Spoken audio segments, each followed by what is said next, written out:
Que a paz esteja com todos, povo de Deus, amém?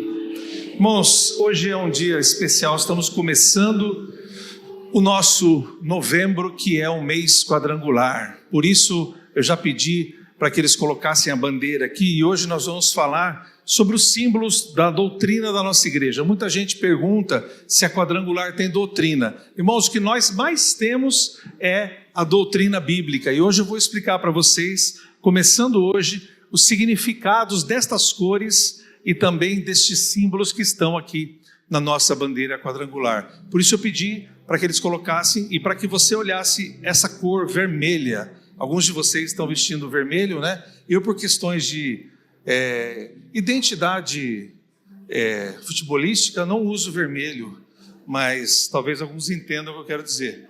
Mas não deixamos de ser quadrangular, amém? Irmãos, é isso, nós vamos começar este mês, no mês quadrangular, um mês que nós vamos falar sobre a doutrina quadrangular. Vamos fechar os nossos olhos, vamos orar um momento agora, vamos fazer silêncio, vamos fazer um momento de oração. Pai querido, estamos à tua presença, o teu povo aqui está no domingo, estamos orando pelas famílias, por aquelas famílias que estão com problemas conjugais, aquelas famílias que estão com problema com os filhos, pais com os filhos com os pais. Também oramos por aqueles que estão com problemas financeiros, meu Pai, aqueles que vieram aqui desesperados ou sem esperança, aqueles que vieram aqui com o coração quebrado, aqueles que vieram com dores, com doenças, às vezes doenças que o médico não deu esperança, mas nós acreditamos que o Senhor tem para nós uma grande promessa para ser cumprida. Por isso nós te louvamos por este povo que está aqui e te agradecemos e te pedimos que a tua palavra possa fazer morada nos corações. Abre o entendimento, meu Pai, que as palavras na mente, que a confusão mental possa ser agora extirpada de cada mente aqui e cada coração esteja preparado para ouvir a tua palavra. Em nome de Jesus, a igreja diz amém, amém, irmãos.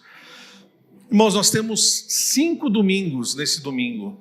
O primeiro domingo nós vamos falar sobre este símbolo que está aqui, que é o primeiro da nossa doutrina, que é o Jesus. O segundo, que é a pomba, o cálice, e o terceiro, que é a cruz representando o rei que há de vir. Cada um destes símbolos estão relacionados com os evangelhos e com as características do evangelho de Jesus.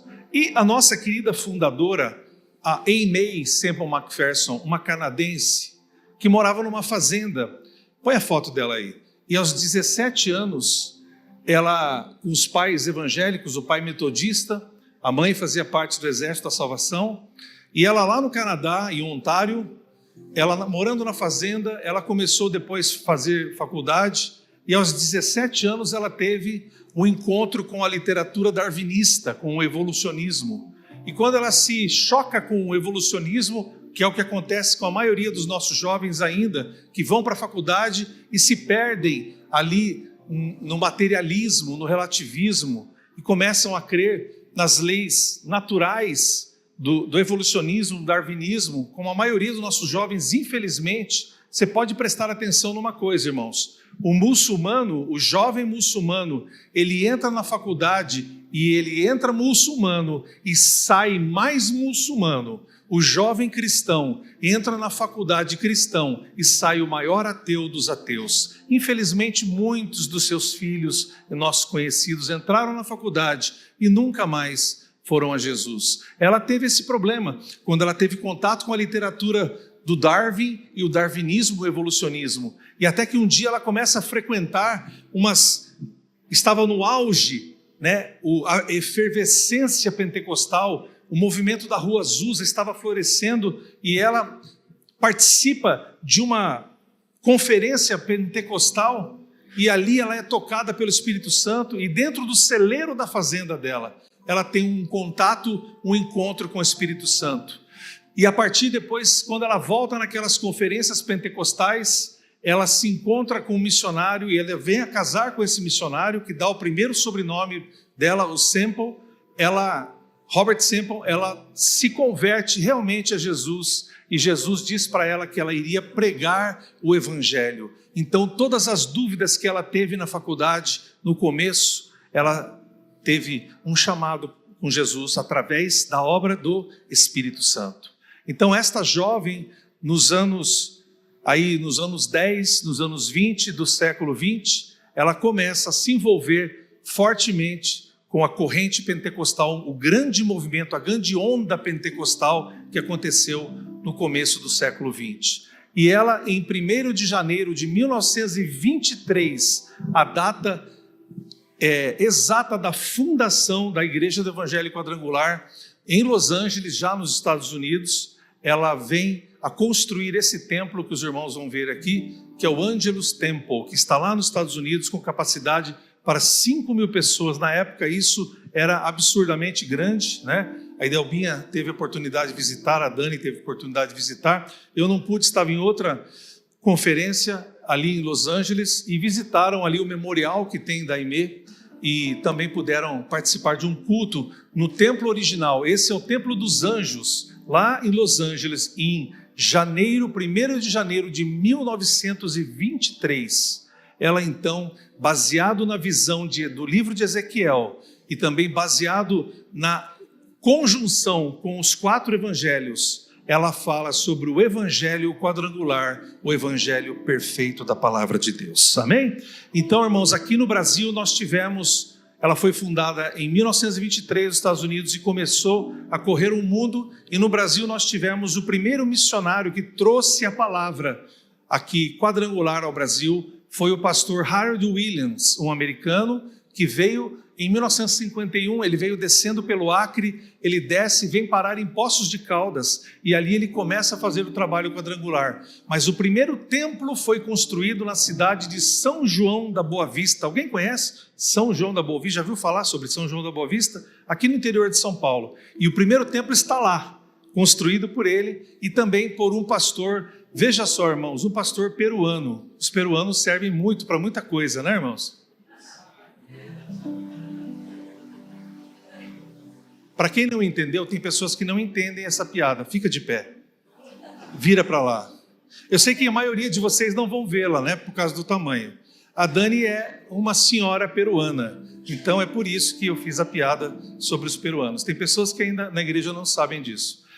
E o pastor Jesus Hermínio Vázquez Ramos vem com o pastor Harold Williams e começa o movimento das tendas. Por isso que o nosso hino original, hoje nós não cantamos mais assim. Era exatamente desta forma que em 1966 o pastor Mário de Oliveira veio para Ourinhos e a tenda foi inaugurada em Ourinhos. E nós cantávamos assim: eia, salvos, avançai, nada de temer.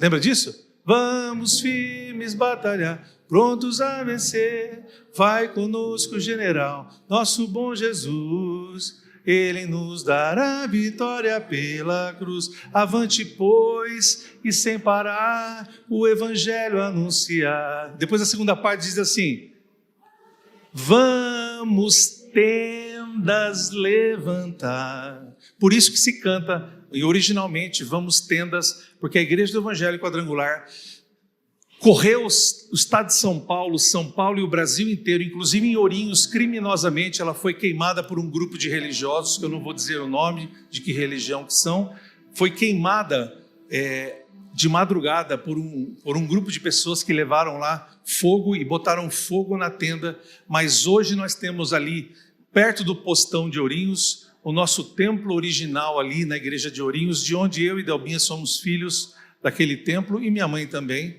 está lá, e com mais de 13 igrejas em Ourinhos. Não adiantou queimar a tenda em Ourinhos. Quanto mais fogo eles colocarem, mais o Espírito Santo coloca fogo em nós. Amém? Não adiantou queimar a tenda.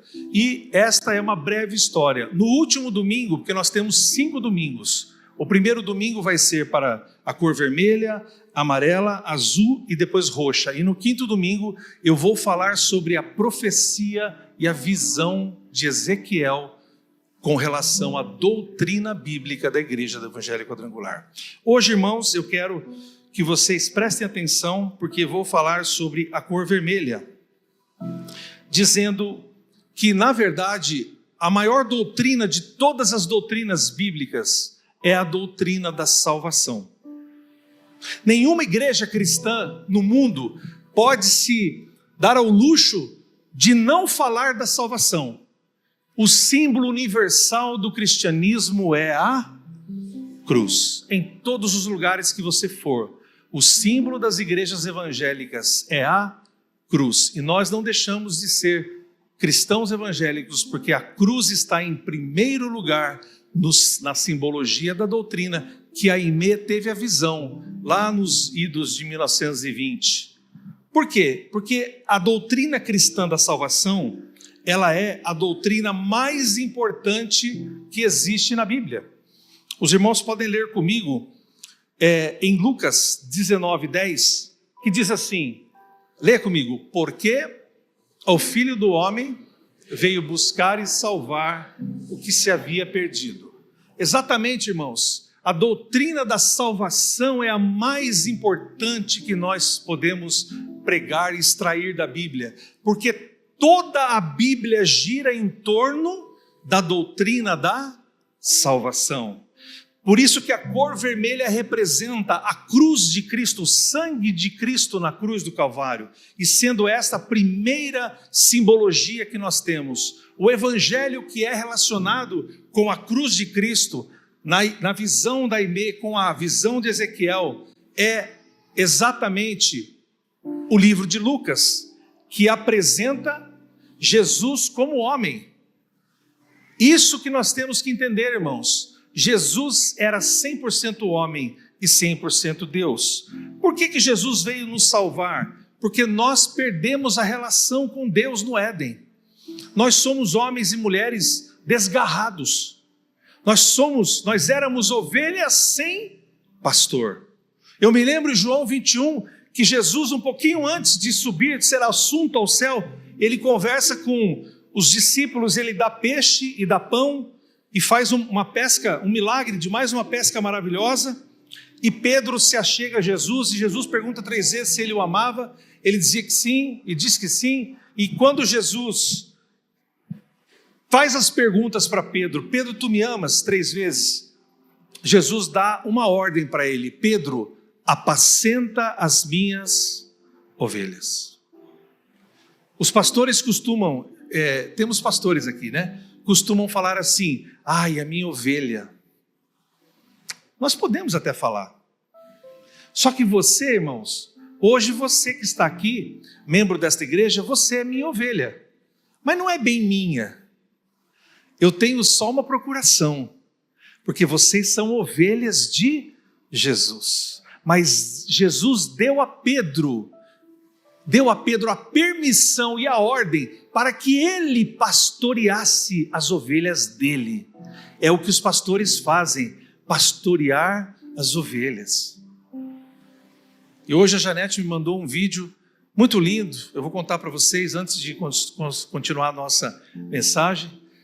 Um podcast que um rapaz falava para outro e disse assim que um pastor jovem chegou para um pastor velho e disse assim, olha, as minhas ovelhas, a minha igreja está perdendo gente, não para de sair gente. O pastor velho falou assim, eu vou te dar um conselho. Ele pode dizer. Falou assim, repreenda a sua ovelha, entre aspas, bata na sua ovelha. Ele disse, como assim? Se eu já estou perdendo gente, se eu puxar a orelha da ovelha, bater na ovelha, eles vão todos embora, eu vou ficar sozinho. O pastor velho dá o ensinamento e diz assim, toda vez que a ovelha for passar pelo curral, você pega a sua vara, o seu cajado e bate bem no meio aqui assim, ó. Pá, aqui, pá. Ela vai abaixar, os olhos vão lacrimejar, ela vai fazer mé, e vai para o lado certo. Então toda vez que for passando a ovelha, você como pastor, você pá, bate no meio daqui, da testa dela, ela vai chorar, mas vai para o lado certo. Mas quando estiver passando algumas ovelhas, quando você bater nela, ela vai espernear e vai urrar e vai se revoltar contra o pastor. E ele disse: e aí, o que eu faço? Não faça nada, porque quando ela se espernear, a capa de ovelha dela vai cair e vai aparecer a verdadeira face de lobo dela. E a sua igreja está perdendo membros porque os lobos estão no meio das ovelhas que não estão sendo corrigidas. Uma vez eu disse aqui, quando tomei posse, irmãos, que o verdadeiro pastor de ovelhas, se ele precisar, ele quebra a pata da ovelha, coloca aqui, porque ela pode ir em direção ao precipício ou um lobo pode comê-la. A verdadeira ovelha ouve a voz do seu pastor. Os lobos não ouvem a voz do pastor. Portanto, Jesus deu uma comissão a Pedro: apacenta as minhas ovelhas. Nós todos éramos ovelhas desgarradas, nós não tínhamos pastor. Mas aqui nós podemos ler exatamente em Atos 4:12, que todos nós estávamos sem salvação. Vamos ler. Em nenhum outro há salvação, porque também debaixo do céu nenhum outro nome há dado entre os homens, pelo qual devamos ser salvos. Irmão, não adianta pedir para fulano, para Beltrano, para avó, para tia, para prima. Pede para não sei quem que ele dá. Jesus é o único caminho. Jesus é o único mediador. Não existe outro mediador entre Deus e o homem. Apenas Jesus. Você não tem que pedir para outro alguém, porque daí ele vai dar. Jesus não precisa de um intermediário. Jesus é quem faz a ponte entre Deus e os homens.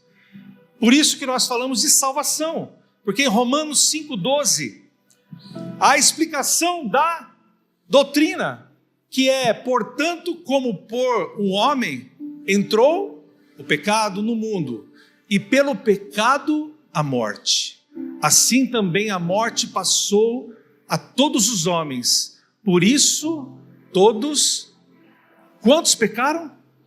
Todos. Todos pecaram. Eu e você.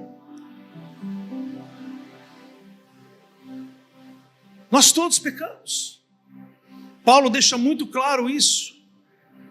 Por esta urgência, irmãos, dos homens estarem sob maldição, e a maldição do engano do pecado, da carne e dos seus desejos da carne. O salmista diz no Salmo 51, que é o Salmo do arrependimento: eis que em iniquidade eu fui formado, e em pecado me concebeu minha mãe. Você olha para um bebê inocente, e se esse bebê, ainda com idade de criança, na inocência da criança, ele vem a falecer, Deus o leva, pela graça de Deus. Mas se você olhar um bebê lindo, acabou de nascer, vamos dar um exemplo aqui. Eu ia virar para cá, perdão. Ali, sentado ali, Gabriel, quando nasceu, lindo, irmãos. Não havia bebê mais lindo, parecido com cara de joelho. Parecia um joelho, mas era lindo. E nós ali, naquela emoção de pegarmos o Gabriel, quem aqui tem filhos? Deixa eu ver. Aquela emoção de você pegar uma criança, vocês lembram disso? De pegar essa criança que você tem e olhar para essa criança e falar assim: nossa, puxou o pai, puxou a mãe, né? Aquela briga eterna. Os avós paternos, nossa, mas é a minha cara. Aí vem os avós maternos. Essa cena já aconteceu na minha família, irmãos. Cada um puxa para um lado, né? Parece o seu vô, parece aquele outro vô, parece o vô, né? Todos, quer dizer que o outro lado não cooperou com nenhum gene. Só um lado que deu o DNA, né? É assim que é. Os avós são assim. E você olha para uma criança recém-nascida e você não tem coragem de ler para ela assim: Em iniquidade você foi formada, e em pecado a sua mãe te concebeu. Mas o salmista Davi, na sua profundidade espiritual, após ter matado Urias, após ter cometido adultério com Batseba, no profundo abismo do arrependimento, Davi diz assim no Salmo 51, cria em mim, ó Deus, um coração puro e renova em mim o espírito reto, e não me lances fora da tua presença.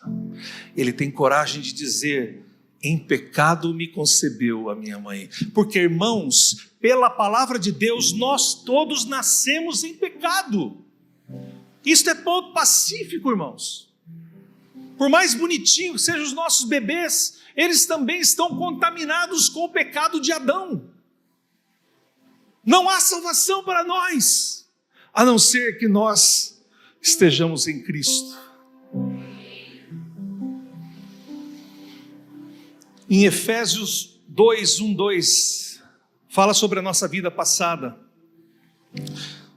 Leia comigo, nos quais costumavam viver quando seguiam a presente ordem deste mundo e o príncipe do poder do ar, o espírito que agora está atuando nos que vivem na desobediência. O que é isso, irmão? O que quer dizer esse versículo que Paulo coloca aqui? Significa que eu e você, nós andávamos segundo a ordem do mundo, segundo a ordem das nossas próprias concupiscências da carne, nossos desejos, nossos delírios da carne. Nós temos um grupo aqui de casais, onde a gente faz um devocional. Nós falamos hoje sobre os delírios da carne, os desejos da carne. Todos nós andávamos dessa forma, presos ao espírito do príncipe da potestade do ar, que é Satanás.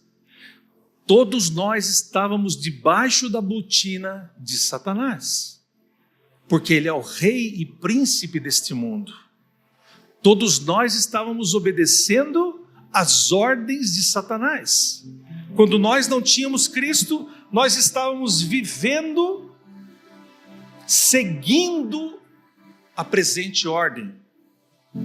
E Romanos 3:23 vai mais longe, irmãos, e diz assim, pois todos pecaram e estão destituídos da glória de Deus. Ora, o que é isso? Nós em Adão perdemos a intimidade. A coisa mais triste, irmãos, é quando nós vemos um casal que está perdendo a intimidade. A coisa mais triste, irmãos, é quando dois amigos inseparáveis deixam de ser amigos, perdem uma amizade. A coisa mais difícil é quando dois irmãos ou duas irmãs brigam entre si. A coisa mais difícil é quando dois irmãos da igreja não podem se ver, senão vira dois bulldogs, um em cima do outro. A coisa mais triste é quando um relacionamento se desfaz. Não seria possível haver Vinícius de Moraes. Os poetas não poderiam existir se não houvesse relacionamentos rompidos. Os poetas vivem do relacionamento rompido. O pessoal que faz música vive de falar da dor da separação. E as músicas mais tocadas por aí no mundão é as que falam da separação. A coisa mais triste é quando um relacionamento se desfaz. Naquele momento em que Deus diz a Adão, onde você está, Adão? O que é que você fez, homem? Ele já estava escondido atrás das folhas de figo. Ele e Eva já perceberam que estavam nus. A inocência havia sido quebrada. E Deus, figurativamente, tipologicamente, mata o primeiro animal para que pudesse ser feito uma roupa de peles. E ali Deus estava mostrando que para a remissão de pecados é preciso que haja derramamento de sangue. Sem derramamento de sangue não há perdão dos pecados. Mas fique contente, igreja de Chavantes, porque um homem subiu à cruz e derramou o seu sangue por mim e por você.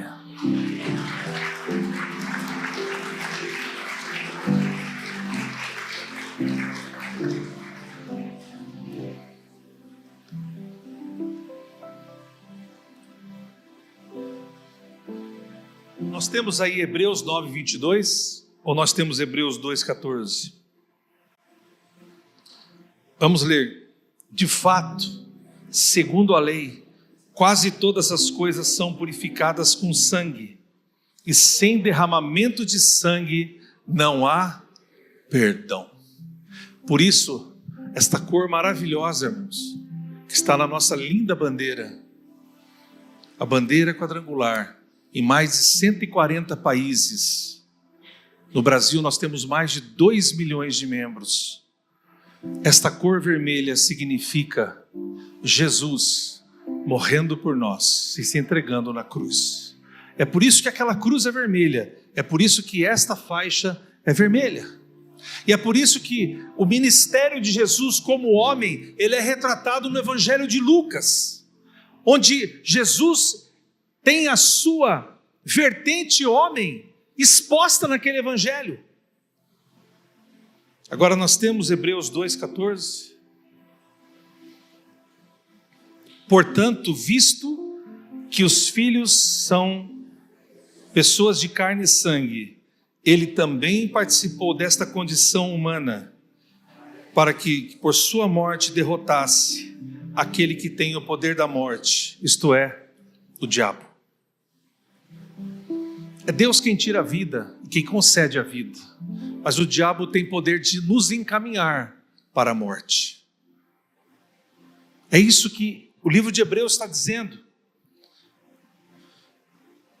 Está dizendo que Jesus participou da nossa condição humana, e nós vamos falar sobre isso agora, daqui a pouquinho. Mas em Romanos 5,12, irmãos, completando aqui a nossa doutrina da cor vermelha. Portanto, da mesma forma, como o pecado entrou no mundo por um homem, e pelo pecado a morte entrou por Adão, assim também a morte veio a todos os homens, porque todos pecaram. Poderíamos colocar até uma aspas, porque todos pecaram em Adão. Tem muita gente que fala assim: eu não tenho nada a ver com Adão. Se eu tivesse lá no paraíso eu faria diferente. Só pelo que você falou agora você não faria, porque você é tão carne como eu. Eu não faria o que Eva fez. Talvez você fizesse pior do que ela fez. Mas eu tenho mais moral que Adão. Por isso eu não posso ser incluído nesse versículo. Irmãos, a Bíblia toda nos inclui como homens caídos e degradados e distantes da presença de Deus. A coisa mais triste naquele jardim foi quando Deus coloca as peles para tampar a nudez. E eles saem do jardim com aquela... No desenho animado tem aquele pedacinho de cabo de vassoura, o cara amarra uma trouxinha. Vai todo mundo assim, já viram? Eles amarraram a trouxinha e saíram, irmãos. E Deus sela a entrada com 2 querubins. E o Éden não existe mais. Mas o que é o Éden? É a eterna relação do Deus Pai com nós que somos criaturas e filhos seus. Nós deixamos de ser filhos e passamos a ser criaturas. Muito triste, irmãos. Nós não tínhamos mais relacionamento com o Pai. Nós ficamos longe do Pai. Então, em Romanos 5,19, leia comigo uma leitura muito boa. Logo assim, por meio da desobediência de um só homem, tem essa, querido?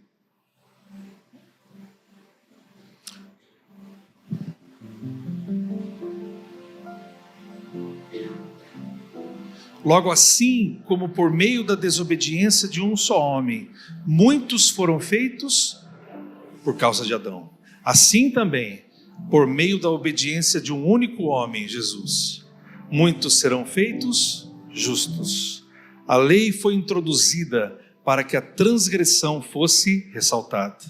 Mas aonde aumentou o pecado, transbordou a graça, a fim de que assim como o pecado reinou na morte, também a graça reine pela justiça, para conceder vida eterna mediante Jesus Cristo, nosso Senhor. E a declaração de fé da nossa igreja, escrita por Aimee, muitas pessoas dizem assim: quadrangular não tem doutrina, não usa saia e não deixa o cabelo comprido. Eu vou mostrar para você o que é doutrina, porque muita gente que deixa saia e muita gente que deixa o cabelo comprido, a língua cresce também.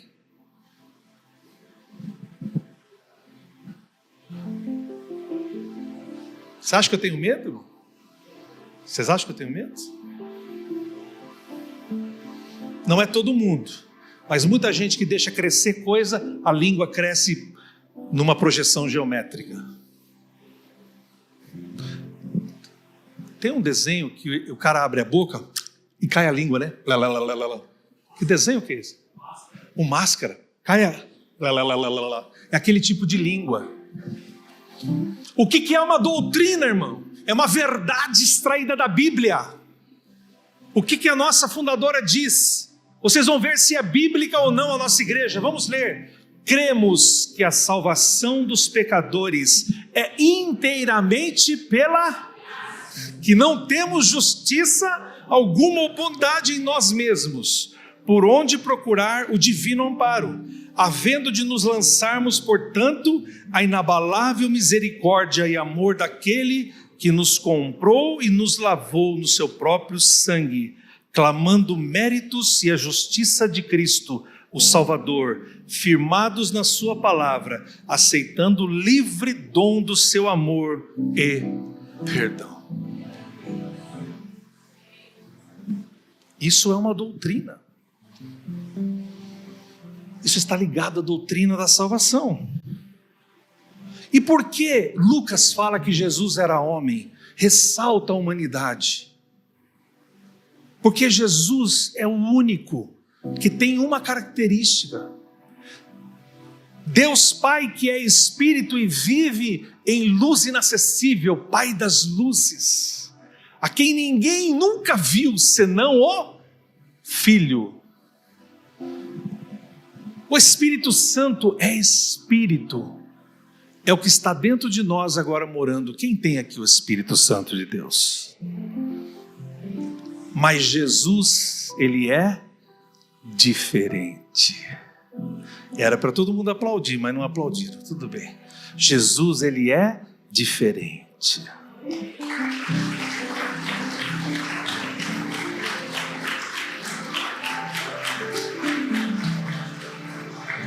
Você quer ver você arrumar briga? Aquele vizinho, aquele parente seu. Vocês não têm parentes chatos, né? Ninguém aqui tem parentes chatos. Não, aqui em Chavantes não tem essas coisas. É uma cidade diferente. Não existem parentes chatos na vida de vocês. Mas aqueles parentes e aqueles vizinhos que não gostam de crente, você quer ver se arrumar uma briga? A pessoa vai embora e você fala: Deus acompanhe.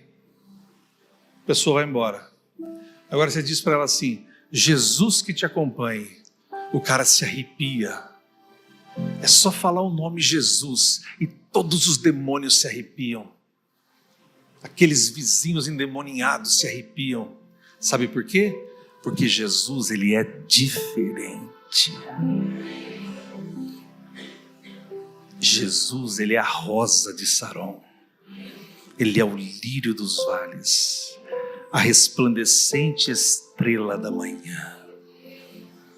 Ele é aquele que era, que é e o que há de vir, o alfa e o ômega, o princípio e o fim.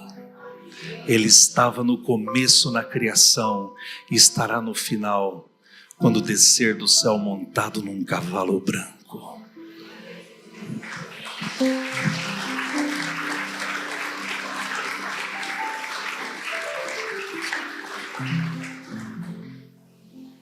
Jesus, ele era homem, Por isso que Lucas fala sobre isso. Os evangelhos todos falam. Vamos ler isso em João 4, 6. Havia ali o poço de Jacó. E Jesus estava cansado da viagem. Sentou-se à beira do poço. Isso se deu por volta. Jesus estava o quê? Muitos de vocês estão abrindo a boca. Vou repreender esse sono de você. Porque nós estamos às vezes cansados. Só está cansado quem é homem, ser humano. Muito bem. Mateus 21, 18. Cedo de manhã, ao voltar da cidade, Jesus teve fome. Só tem fome quem é ser humano e a Daniela. Não Marcos 6,3. Não é este o carpinteiro, filho de Maria, irmão de Tiago, José, Judas e Simão? E as suas irmãs não são primos, são irmãs. As suas irmãs não vivem aqui entre nós? E escandalizavam-se por causa dele. Quando Jesus foi a Galileia, o pessoal da vila, olha, não é esse o carpinteiro, o menino lá do Zé, o filho da Maria, que é o irmão aqui dos rapazes aqui? A Bíblia diz que nem os seus irmãos criam nele. Portanto, Jesus ele tinha uma história na infância. Ele foi criado na Galileia, na cidade de...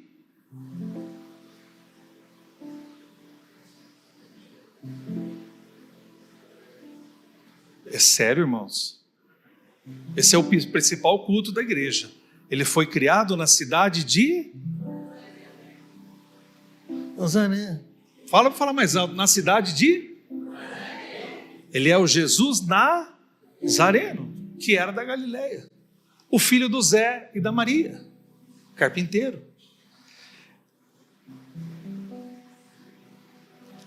Jesus tem uma característica. Ele é 100% homem e ele é 100% Deus ao mesmo tempo. Dá para entender? Eu não consigo entender. Ao longo da história da igreja, muitas seitas, muitas divisões quiseram negar, quiseram cuspir nesta verdade da Bíblia, de que Jesus não era 100% homem, que ele era uma criação, ou uma imagem de Deus, ou um yin yang ali de Deus, ou que ele era o anjo Gabriel, o arcanjo Gabriel, que ele era um anjo. Até hoje tem seitas que pregam isso, que Jesus não era 100% homem, e que Jesus não era 100% Deus, que isso era impossível, e se chamou isso na teologia de união hipostática. Jesus sendo 100% homem e 100% Deus. Mas quando os discípulos estavam no cenáculo, com medo dos judeus, ele aparece, vara a parede, entra e diz assim para eles: paz seja convosco. No outro dia ele entra e diz assim: Tomé, meu filho, vem aqui, põe a mão no meu lado, olha onde a espada do romano entrou aqui na minha costela, enfia o dedo no buraco, enfia o dedo nas minhas mãos. Não seja descrente, seja crente, Tomé. Ele era homem num corpo glorificado, que é o que nós teremos a sua semelhança. Mas ele era e continua sendo Deus. Por isso que Jesus é a imagem do Deus vivo, é a manifestação da glória do Deus Pai. E ele diz em João: Pai, eu e você, nós somos um. Da mesma maneira, eu quero que eles sejam um comigo, da mesma forma que eu e você, nós somos um. Portanto, Jesus, ele é diferente de qualquer outra situação no mundo. É o único homem 100% homem, mas é o único Deus 100% Deus. Como pode ser isso, irmãos? Na glória nós vamos ter muito tempo para aprender de Jesus. Como é possível ele ser homem e ser Deus? Se alguém pregar alguma coisa diferente para você, não aceite, porque isto é ponto pacífico daqueles que são crentes em Jesus. Amém? Agora, irmãos, a mensagem do Evangelho quadrangular que diz que Jesus salva nesta cruz é uma mensagem da loucura. Nós pregamos uma loucura. Em 1 Coríntios 1:18, diz assim: pois a mensagem da cruz é loucura para os que estão perecendo, mas para nós que estamos sendo salvos, é o poder de Deus.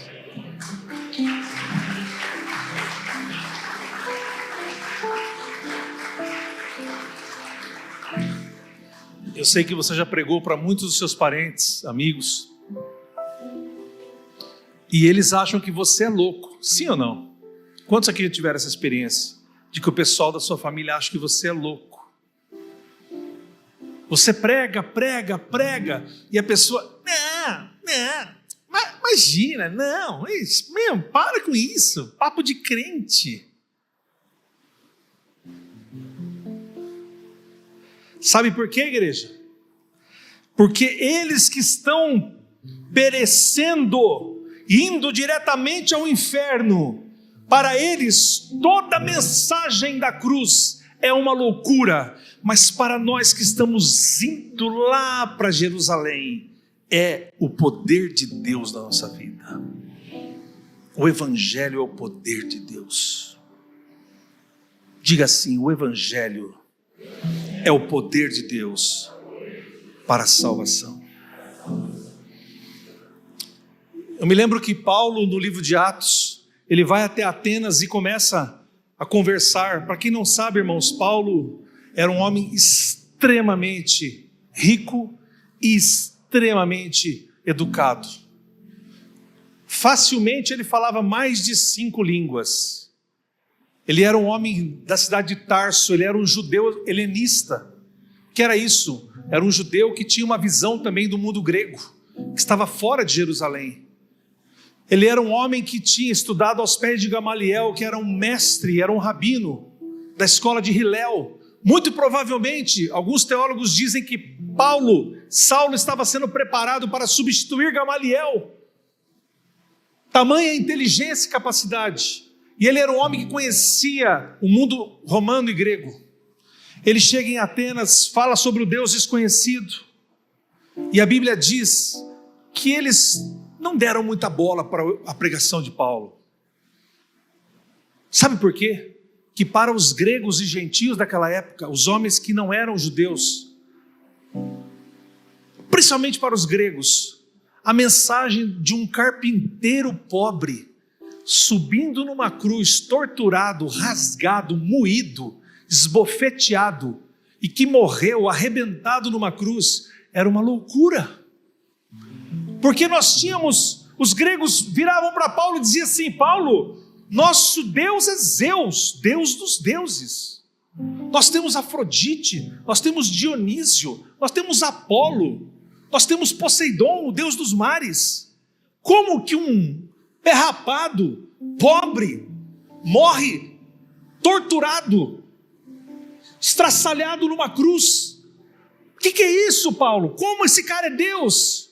Eles não entendiam, porque os gregos não viam vitória na derrota da cruz, porque para eles um Deus não poderia morrer perdendo numa cruz. Por isso que a mente deles não entendia a mensagem do Evangelho. E Paulo diz assim: a mensagem da cruz é loucura para os gregos. Como pode um grande Deus morrer crucificado? Quando Paulo pregava para os judeus, os judeus se escandalizavam na mensagem da cruz. Porque como Jesus, se fosse o Hamashiach, o Messias, como pode ser o nosso Salvador e Redentor, o Messias que nós esperamos há tanto tempo para restaurar o reino a Israel, como ele pode morrer numa cruz? Porque Moisés havia amaldiçoado a cruz. Está lá no Velho Testamento: maldito todo aquele que for pendurado no madeiro. Portanto, para a religião judaica, morrer na cruz era um símbolo de derrota e de maldição. Os judeus sequer podiam passar perto de uma cruz. A cruz era uma expressão que eles usavam em latim, porque a expressão era crux. E qualquer coisa que dava errado, alguma coisa que as pessoas queriam amaldiçoar, você que de repente bate o dedão na quina da cama. Teve gente que já quebrou aqui o dedinho na quina da cama, não quebrou? É uma delícia, irmão, experimente agora à noite. E quando você bate o dedo na cama, você solta um longo palavrão. Não nós aqui da Igreja Quadrangular, Chavantes. E as pessoas, quando elas soltavam palavras de maldição, de palavrão, elas diziam crux. Porque cruz era o lugar mais maldito que havia. Como pode o Messias morrer numa cruz? Assim foi que tantos discípulos perguntaram para ele assim, 3 dias antes de Jesus morrer, olhando o templo e falando assim: mestre, olha que pedras gigantescas e maravilhosas. E Jesus fala assim: não ficará pedra sobre pedra que não seja derrubada. E no ano 70, Tito e Vespasiano derrubam todas as pedras e os judeus são expulsos. E naquela conversa perto do templo, eles olhando as pedras, e eles perguntam assim: Senhor, é agora o tempo que o Senhor vai restaurar o reino a Israel? Já podemos pegar nas armas? Podemos reunir os zelotes? Vamos reunir os fariseus? O Senhor vai nos liderar e vai tirar Pôncio Pilatos daqui e vai derrotar os romanos. É agora, mestre. É agora que nós vamos voltar à glória do reino de Davi. Nós somos escravos de Roma. É para isso que o Messias servia. E Jesus falou assim: não cabe vocês a saber os tempos. E ele morre numa cruz. Ele não restaura o reino de Israel, mas ele morre por todo aquele que nele crê. Não pereça, mas tenha a vida eterna.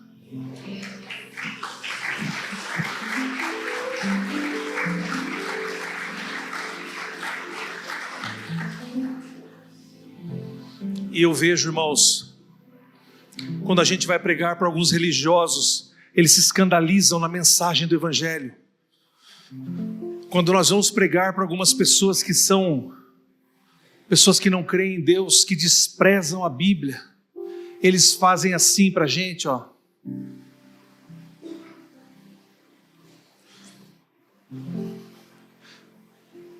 Muitas pessoas acreditam que a palavra da cruz é loucura. Outras acreditam que a palavra da cruz é um escândalo. Mas em Gálatas 2:20, Paulo diz assim: fui crucificado com Cristo. Assim, já não sou eu quem vive, mas Cristo vive em mim. E a vida que agora vivo no corpo, vivo-a pela fé no Filho de Deus, que me amou e a si mesmo se entregou por mim. Esse é o Evangelho da salvação.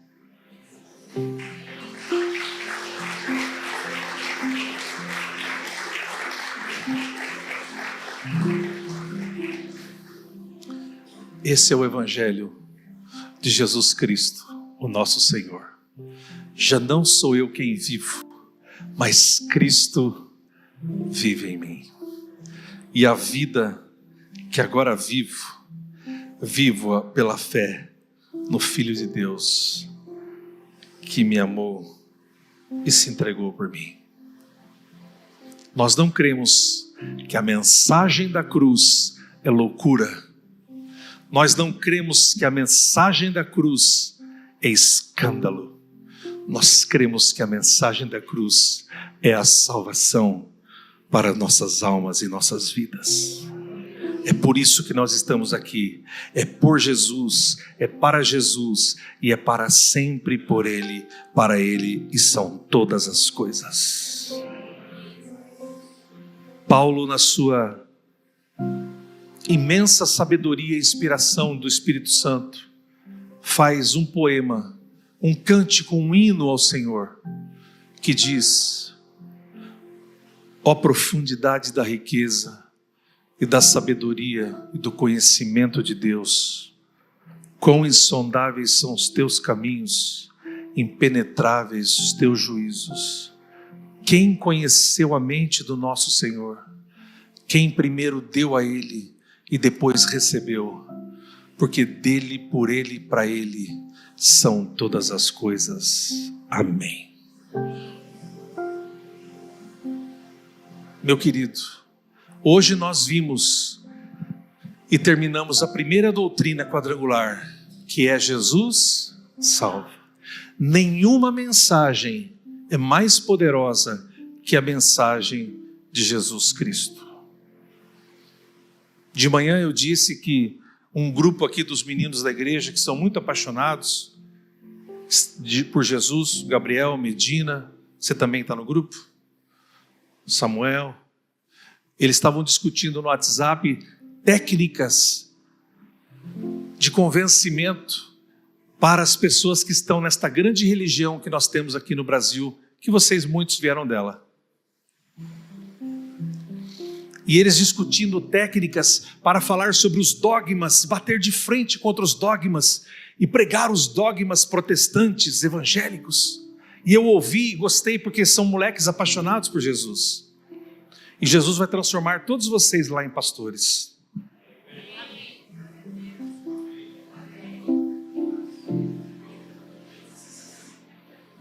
Porque quando eu era moleque, eu era apaixonado pela Bíblia. Silenciosamente apaixonado pela Bíblia. E eu ouvindo eles, não, nós temos que falar assim. Aí quando vier o pessoal fala assim, a gente fala assim, tal. E eu peguei o WhatsApp do Gabriel, gravei uma mensagem e falei: meus nobres e caros guerreiros, deixa eu dar o exemplo de minha velha mãe. Não é mãe velha, velha mãe, que quando chegou aqui em Chavantes, em 1983, pregou simplesmente o evangelho puro e simples, cristianismo puro e simples. Jesus salva, Jesus batiza no Espírito Santo, Jesus cura e Jesus em breve voltará. E esta mulher que pregou aqui desde 1983, em poucos meses, ela já tinha um batalhão de pessoas que vieram de muitas religiões, principalmente essas que vocês querem convencer, sem nenhuma mensagem apologeta ou mensagem falando sobre isso ou sobre aquilo, sobre doutrina, sobre dogmas. A mensagem simples e pura do cristianismo está não só na pureza da palavra de Deus, mas Paulo nos diz assim: não dá para pregar o cristianismo, irmãos, sem o poder de Deus. Se você quer convencer e trazer pessoas para Cristo, a sua vida tem que ser uma vida de poder e de milagres do Senhor. Você pode ser o maior teólogo aqui da igreja, subir aqui e dar uma aula para nós, mas se você não tiver o poder de Deus na sua vida, o testemunho e a oração, você não vai ganhar ninguém para Jesus. Porque o evangelho é o poder de Deus para a salvação do mundo.